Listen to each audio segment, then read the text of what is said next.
Electric flux को start करने से पहले हम ये पढ़ते हैं कि वेक्टर एरिया क्या होता है। एरिया स्केलर है, लेकिन जब हम किसी एरिया को इलेक्ट्रिक फील्ड में रख लेते हैं, ये इम्पोर्टेंट है ये बात। जब हम किसी एरिया को फॉर एग्जांपल जब हम ये एरिया को इलेक्ट्रिक फील्ड में रख लेते हैं तो इलेक्ट्रिक फ्लक्स का इफेक्ट उस एरिया के मैग्नीट्यूड से पड़ेगा और इस एरिया के डायरेक्शन से भी पड़ेगा। इलेक्ट्रिक फील्ड में वेक्टर एरिया का इम्पोर्टेंस है, स्केलर एरिया का इम्पोर्टेंस नहीं है। तो vector area whose magnitude is equal to the surface area in whose direction is equal to normal to the surface area, उसे हम कहेंगे वेक्टर एरिया। फॉर एग्जांपल यह हमारे साथ एक सरफेस है, इसका लेंथ है 5, इसका विड्थ है 3, एक सरफेस है। फॉर एग्जांपल ये सरफेस है, इसका लेंथ है 5, इसका विड्थ है 3, तो उसका एरिया कितना होगा? उस एरिया का मैग्नीट्यूड होगा लेंथ ज़रब विड्थ 5 ज़रब 3 15, ये इसका मैग्नीट्यूड होगा। अभी ये एरिया हम कहते हैं कि वेक्टर एरिया है, तो मैग्नीट्यूड तो वही है 15। उसका डायरेक्शन आप किस तरह लेंगे? इस सरफेस को नॉर्मल की डायरेक्शन में लेंगे, इस तरह हम नॉर्मल लेंगे, ये होगा इस सरफेस को नॉर्मल। तो ये एरो यूनिट वेक्टर है, नॉर्मल टू द सरफेस, ये यूनिट एरिया इस एरिया की डायरेक्शन को शो कर रहा है, उसे हम कहते हैं वेक्टर एरिया। अभी हम वेक्टर एरिया की और एग्जाम्पल लेते हैं, डिफरेंट किस्म की एग्जाम्पल लेते हैं। एक है प्लेन, ये है प्लेन, ये मुकम्मल एक प्लेन है। तो ये वेक्टर एरिया एक सिंगल वेक्टर एरिया है। किस तरह एक सिंगल वेक्टर एरिया? ये है प्लेन, इसका ये प्लेन एरिया है और इस सब प्लेन एरिया को ये नॉर्मल जो है ये सब के लिए है, ये सारे प्लेन के लिए ये एक नॉर्मल काफ़ी है। तो हम कहते हैं कि ये एक सिंगल वेक्टर एरिया है, एक सिंगल वेक्टर एरिया है। हम एक दूसरा शेप लेते हैं, हमारे साथ ये शेप है। अभी ये वेक्टर एरिया एक नहीं है, इसमें ज़्यादा वेक्टर एरिया है। किस तरह ज़्यादा है? एक ये प्लेन है जो आपके सामने है, ये प्लेन ये एक वेक्टर एरिया है, इसका ये मैग्नीट्यूड है और उसका direction normal to the plane, ये एक वेक्टर एरिया। फिर अगर ये वाला साइड में ले लूँ तो ये दूसरा वेक्टर एरिया है, इसका ये मैग्नीट्यूड है और इसका direction normal to the plane. ये एरिया और ये एरिया एक दूसरे से डिफरेंट है। अगर मैग्नीट्यूड में ये और ये बराबर है, फिर भी ये वेक्टर एरिया है, ये एक दूसरे से डिफरेंट है। क्यों डिफरेंट है? ये वाला एरिया का डायरेक्शन ये है और ये वाले का डायरेक्शन ये है। दो एरिया हो गए। अभी ये तीसरा एरिया है, ये वाला नॉर्मल, ये चौथा, ये वाला नॉर्मल, ये बेस, ये भी एक एरिया है, इसका मैग्नीट्यूड वही है, इसका डायरेक्शन हमेशा नॉर्मल की डायरेक्शन में लेंगे, ये वाला, ये चौथा, ये वाला एरिया, इसका ये प्लेन, इसका ये मैग्नीट्यूड और ये डायरेक्शन। तो ये शेप में 6 वेक्टर एरियाज मौजूद हैं, 6 वेक्टर्स एरिया मौजूद है।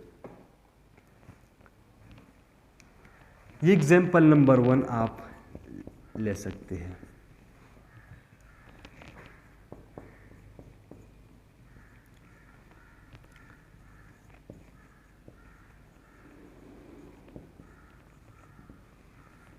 चले ये सिलिंड्रिकल का एग्जांपल हम लेते हैं कि सिलिंड्रिकल शेप में कितने वेक्टर्स एरिया होते हैं।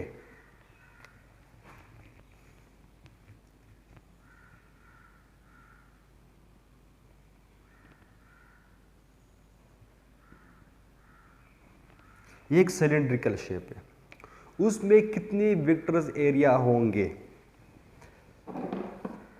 फॉर एग्जांपल ये है सिलिंड्रिकल। अभी एक तो टॉप का एरिया, टॉप का जो सर्कल, ये तो प्लेन है बिल्कुल, तो एक ये टॉप, ये एक एरिया है, इसका मैग्नीट्यूड है और इसका direction normal to this circle. ये दूसरा है नीचे वाला, ये भी ऊपर की तरह है, उसका मैग्नीट्यूड और नीचे का मैग्नीट्यूड बराबर है, लेकिन ऊपर का डायरेक्शन अपवर्ड है और नीचे का डायरेक्शन नॉर्मल डाउनवर्ड है। तो ये एरिया और ये एरिया एक दूसरे से डिफरेंट है because of direction only. Both have the same magnitude but opposite direction. अगर हम वेक्टर को स्केलर कंसीडर करते हैं तो ये टॉप का एरिया और बॉटम का एरिया बिल्कुल सेम है। अगर हम एरिया को वेक्टर कंसीडर करते हैं तो टॉप का एरिया और बॉटम का एरिया डिफरेंट है बिकॉज ऑफ इट्स डायरेक्शन। तो ये दो एरिया तो ये हो गए, एक ये इसका डायरेक्शन, ये एक ये वाला एरिया इसका डायरेक्शन ये एरिया A1, ये एरिया A2, इसका मैग्नीट्यूड A1 है और डायरेक्शन ये यूनिट वेक्टर, नीचे का मैग्नीट्यूड फिर A1 है, इस तरह A1 भी आप लिख सकते हैं, लेकिन डायरेक्शन नीचे डायरेक्टेड यूनिट वेक्टर, वो उसका डायरेक्शन शो करेगा। अभी एक कॉम्प्लेक्स एरिया वो ये है, ये वाला फुल रोटेटेड है, इस तरह है। ये एरिया किस तरह होगा, एक सिंगल एरिया नहीं है, ये बहुत ज़्यादा एरियाज है। किस तरह बहुत ज़्यादा एरियाज। फॉर एग्जांपल आप इधर देखें, इधर मैं एक छोटा हिस्सा लेता हूँ, ये वाला, ये हिस्सा बहुत छोटा है। अभी ये मैंने जो ब्लैक बाउंड्री लगाए, ये मैंने जो ब्लैक बाउंड्री लगाया, ये एक छोटा एरिया है जो बिल्कुल अपना है, जो बिल्कुल दूसरों से अलग होगा। ये है एरिया, इसका डायरेक्शन नॉर्मल की डायरेक्शन में इसका डायरेक्शन होगा। चलिए दूसरा लेता हूं मैं, इधर ये बाउंड्री, ये ब्लैक रेक्टेंगल और ये ब्लैक रेक्टेंगल, ये एरिया और ये एरिया एक दूसरे से डिफरेंट है। क्यों डिफरेंट है? दोनों का डायरेक्शन डिफरेंट है। इसका नॉर्मल इधर होगा, इसका नॉर्मल इधर होगा, इधर। तो बिकॉज ऑफ डायरेक्शन इस रीजन का एरिया और इस रीजन का एरिया भी डिफरेंट है। तो इस तरह ये जो सिलिंड्रिकल शेप आप देख रही है, इसका हर एक छोटा हिस्सा एक अलग अलग एरिया रिप्रेजेंट कर रहा है। उसको हम कितनी एरिया में ले सकते हैं? बेशुमार एरिया में हम ले सकते हैं कि ये इस कोने का एरिया अलग है, इसके करीब वाला पोर्शन का एरिया अलग है, इसके करीब वाले पोर्शन का एरिया अलग है, इसके करीब वाले पोर्शन का एरिया अलग है। हर एक पोर्शन का अलग अलग एरिया। क्यों? हर एक पोर्शन का नॉर्मल दूसरी पोर्शन की नॉर्मल से अलग है। तो इसी वजह से हम कहते हैं कि ये सिलिंड्रिकल है।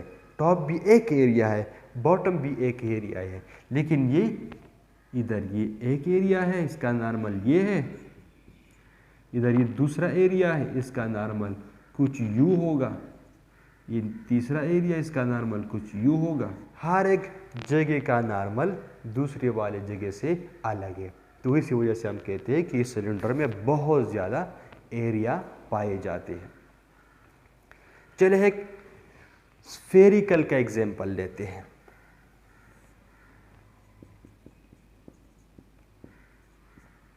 स्फेरिकल, कि इसमें वेक्टर एरिया हम किस तरह निकालेंगे। ये है हमारे साथ एक स्फेरिकल ऑब्जेक्ट वर्ल्ड मैप। इसमें हम वेक्टर एरियाज कैसे निकालेंगे। चले ये रीजन, ये छोटा सा पोर्शन आप कंसीडर करें, छोटा सा पोर्शन, ये छोटा सा पोर्शन एक प्लेन की तरह दिखाई देगा। छोटा हो तो प्लेन की तरह दिखाई देगा, ज़्यादा लोगे तो प्लेन की तरह दिखाई नहीं देगी। इस तरह हो गए, ये स्फेरिकल शेप में दिखाई देगा। अगर हम छोटा शेप लेंगे तो हमें प्लेन की तरह दिखाई देगा। तो वो प्लेन जो हमें दिखाई दे रहा है, जो छोटा है, वो एक वेक्टर एरिया है। उसका वो मैग्नीट्यूड है जिसका जो मैग्नीट्यूड होगा, और उसका नॉर्मल उसका डायरेक्शन है। अभी आप ये छोड़े, इधर आ जाए, इधर एरिया कैसा होगा। इधर हम एक छोटा सा पोर्शन लेंगे, छोटा सा पोर्शन, इतना छोटा हो कि वो हमें प्लेन दिखाई दे। तो वो छोटा सा पोर्शन एक दूसरा एरिया है, और उसका डायरेक्शन उस पोर्शन को नॉर्मल के डायरेक्शन में ये वाला होगा। मतलब इसका डायरेक्शन ये होगा, इसका डायरेक्शन ये होगा। हम अभी ऊपर इधर में एक एरिया कंसीडर करता हूँ, वेक्टर एरिया। तो हम क्या करेंगे, इस पोजीशन में हम छोटा सा पोर्शन कंसीडर करेंगे, इतना छोटा कि वो हमें प्लेन दिखाई दे। तो चले हमने वो शेप्स ले लिया, छोटा सा रीजन ले लिया जो हमें प्लेन दिखाई देता है। तो वो एक तीसरा किस्म वेक्टर एरिया है, उसका वो मैग्नीट्यूड है और उसका डायरेक्शन उस छोटे पोर्शन को नॉर्मल के डायरेक्शन में। तो इस वजह से हम ये कहते हैं कि इस स्फेयर का हर एक छोटा छोटा पोर्शन एक अलग अलग एरिया है। अगर हम सारे छोटे छोटे पोर्शन सेम ले लें, फिर भी एक वेक्टर एरिया एक छोटे पोर्शन का एरिया दूसरे छोटे पोर्शन के एरिया के बराबर नहीं है। मैग्नीट्यूड में तो बराबर होगा, लेकिन डायरेक्शन में अपोजिट होगा और डिफरेंट होगा। फॉर एग्जांपल, इधर एक छोटा पोर्शन है, ठीक है, वो एक वेक्टर एरिया है, उसका डायरेक्शन नॉर्मल इधर है। इधर है एक छोटा पोर्शन, वो भी दूसरा वेक्टर एरिया है, उसका नॉर्मल इधर है। इधर है तो इधर है।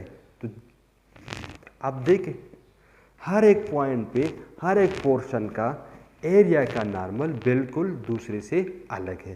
तो हम ये कह सकते, हम स्फीयर देखते हैं, ये वेक्टर एरिया में एक सिंगल एरिया नहीं है, बल्कि इसका हर एक पोर्शन अलग अलग वेक्टर एरिया है। और ये डायग्राम हम इस तरह बना सकते हैं।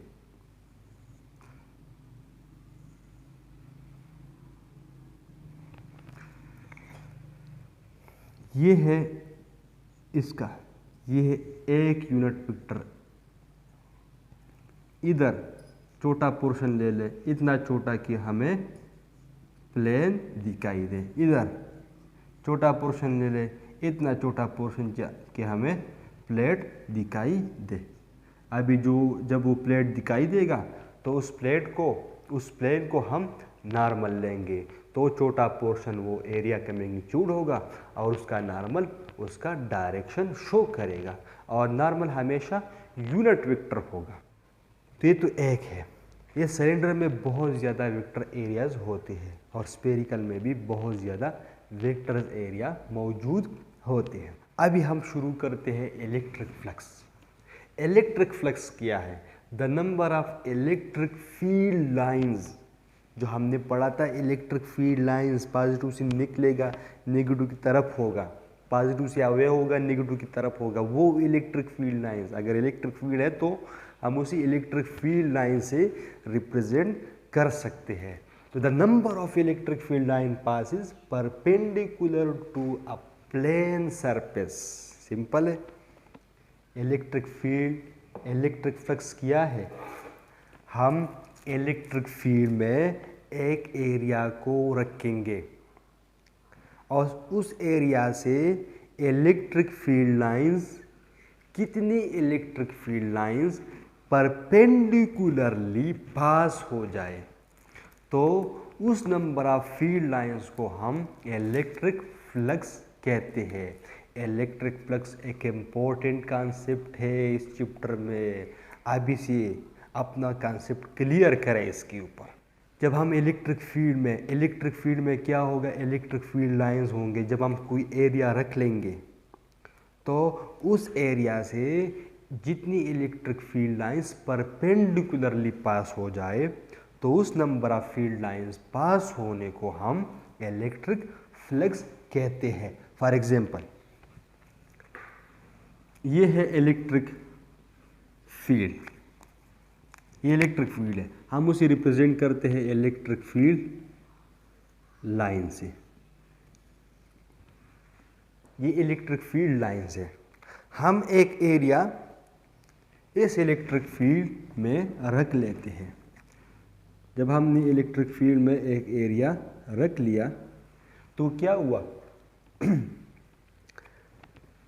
इस इलेक्ट्रिक फील्ड में अगर हमने इस एरिया को रख लिया तो इस एरिया से 3 लाइंस, और वो भी ऐसे कि परपेंडिकुलर, 3 परपेंडिकुलर, उस प्लेन से परपेंडिकुलर 3 इलेक्ट्रिक फील्ड लाइन पास हो गए तो the number of electric field lines passes perpendicular to the plane surface is called electric flux। और इसका सिंबल है, इसका सिंबल ये। तो उसको हम कहते हैं कि इलेक्ट्रिक फ्लक्स कितना हुआ, कितने लाइंस परपेंडिकुलर पास हो गए, 1 2 3, इलेक्ट्रिक फ्लक्स हुआ 3।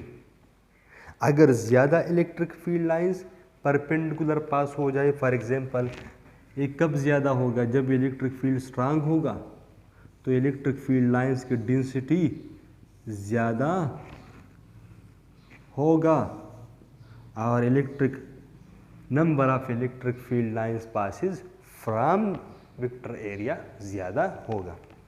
अब इसका डायरेक्शन प्लेन के साथ क्या है, 90, ठीक है। हाँ, एरिया के डायरेक्शन के साथ इलेक्ट्रिक फील्ड लाइन का डायरेक्शन क्या है, क्या एंगल है दोनों के दरमियान डायरेक्शन। तो हम एरिया हमेशा नॉर्मल टू द प्लेन लेते हैं, मतलब ये एरिया है तो इस एरिया को नॉर्मल ये होगा। तो इलेक्ट्रिक फील्ड लाइंस और एरिया का डायरेक्शन बिल्कुल पैरेलल है, या इलेक्ट्रिक फील्ड लाइंस इस प्लेन को परपेंडिकुलर है। तो फ्लक्स का वैल्यू इधर होगा 1 2 3 4 5 6 7 8 इलेक्ट्रिक फील्ड लाइंस परपेंडिकुलर पास हो गए तो उसे हम कहते हैं इलेक्ट्रिक फ्लक्स कहते हैं। अभी अगर इलेक्ट्रिक फील्ड लाइंस एरिया के साथ उसके प्लेन के साथ परपेंडिकुलर ना हो तो क्या करेंगे, हम उसकी परपेंडिकुलर कंपोनेंट्स लेंगे। फिर फॉर एग्जांपल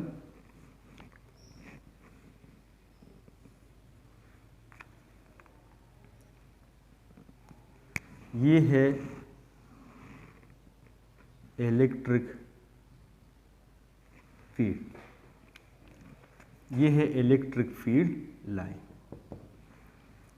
अभी आप देखें इलेक्ट्रिक फील्ड लाइन एरिया की प्लेन के साथ परपेंडिकुलर नहीं है, इस तरह नहीं है, बल्कि कुछ इस तरह है, मतलब प्लेन के साथ उसका एंगल 90 नहीं है।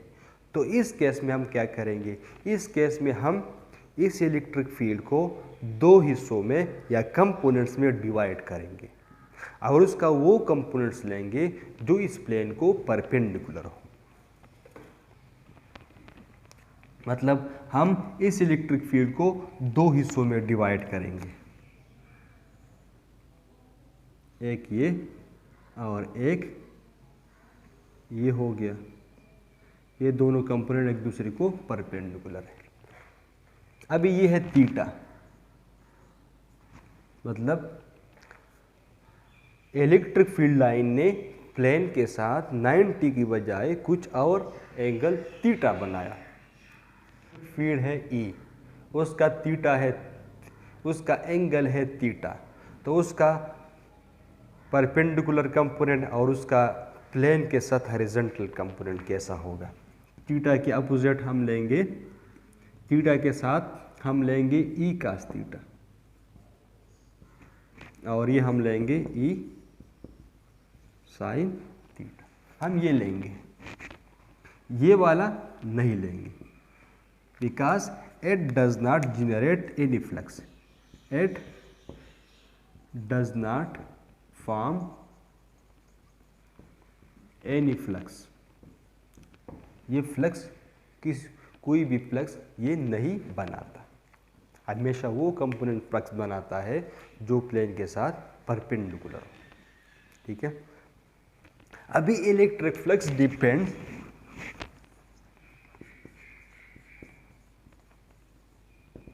ये दो चीजों पर डिपेंड कर रहा है। नंबर 1 एरिया, और number 2 component of electric field which is perpendicular to surface.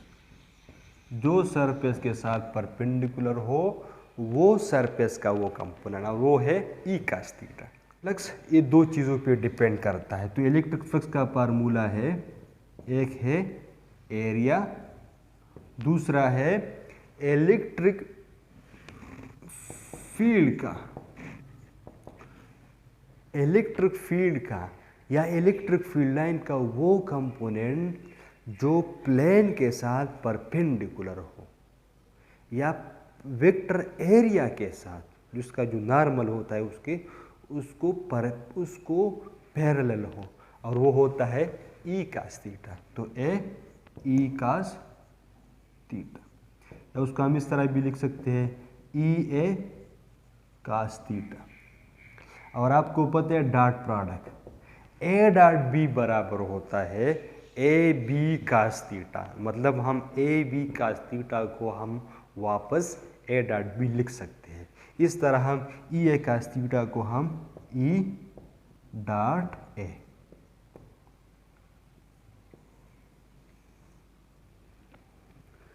तो ये था इलेक्ट्रिक फ्लक्स का लेक्चर।